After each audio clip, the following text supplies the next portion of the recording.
The faithfulness He is asking for you is yours. So rich. Humayo tayo. Reach out for the new generation. Ano daw yung mga bago na yun? I will make a way in the wilderness and rivers in the desert. Ito yung paborito ng awit na ginawa ni Don Moen. God will make a way. Rivers in the desert will I see. Kinakanta natin yun. Pero anong ibig sabihin nun? Ang larawan ay isang imposibleng provision. Makakakita ba kayo ng river sa desert? So somehow, God is telling them, I will do something impossible na hindi nyo mauunawaan. But I will make a way. Kung walang pagkukunan ng tubig, gagawa siya. Gagawa siya ng hindi lang isang baso, hindi lang isang pitcher, isang ilog ang gagawin niya. Ang mga bagong gagawin ng Diyos ay naaayon sa mga bagong landasing tatahakin ninyo, hindi yung nakalipas na. God will make a new way for you. Ang hamon na harapin ng simbahang ito sa mga susunod na taon ay kakaiba sa mga naranasan na ninyo. Nagbabago ang kultura, nagbabago rin ang mga pangangailangan ng komunidad, at ang mga henerasyon nagbabago na rin. Bago na rin ang papasok ng mga henerasyon sa pintuan ng simbahang ito. Kakaiba na yan sa mga henerasyong nakalipas.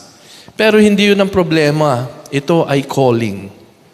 Sinabi ng Diyos, may daan ako dito sa ilang na hindi nyo pa maunawaan. May ilog ako sa disyertong ito na wala pang sama pa na hawak nyo ngayon. Tayo nga ay inatasang abutin sila. Labanan ang tentasyon na gawing standard ng 40 years para maging modelo ng susunod pang 40 years. Ang gusto ng gayon ng Diyos ay progression. Yes, matuwa kayo sa inyong nakaraan, pero hindi yon ang inyong katapusan. Saan daw? So mayroong magandang pangako ang Diyos. Pero paano nga ito matutupad? Tanong din dyan, baka pagod na rin kayo, especially dun sa mga naonang leaders. Kuya Lito, pagod ka na ba? Pastor, pagod ka na rin ba? Perhaps you are looking at the next chapter with more weariness than wonder. Perhaps the question in your heart will be, is not, what will God do? But do I have what it takes to be part of it? Kaya ko pa ba maging bahagi nito? May kalakasan pa ba ako? Well, kasi baka sa susunod na henerasyon na yung accomplishment nun. Hear this word from the Lord, sabi sa Philippians 1, I am sure of this, that He who began a good work in you will bring it to completion at the day of Jesus Christ. Again, hindi lang to remember, but to understand and accept. He who began, nasaan ang diin? Nasa subject. Hindi yung you who began. Not your founding pastor who began, not the first members who began, but He, the God who began this work. At siyang nagsimula, siya rin ang magtatapos. So huwag kayong maging anxious about your future. Kasi kumpleto na sa kaisipan ng Diyos, kumpleto ang inyong istorya. Sigurado si Pablo dito, hindi ito wishful thinking, hindi ito isang motivational optimism. Ito ay isang theological certainty. At yan ay nakabaon sa karakter ng Diyos.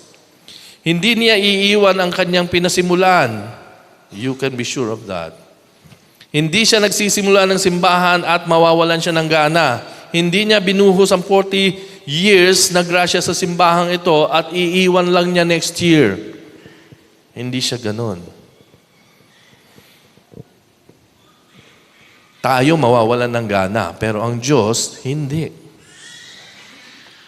He who began a good work will bring it to completion. So, anong trabaho natin? Hindi natin trabaho i-sustain ang sinimulan ng Diyos.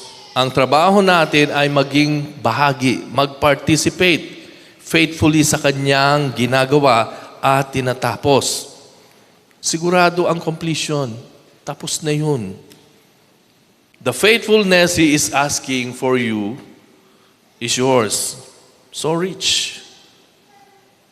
Humayo tayo. Reach out for the new generation. Reach into the next season with confidence that the God of the last 40 years has not changed. So abutin natin ang iba pang bahagi ng komunidad na ito na hindi pa nakakarating ng mabuting balita.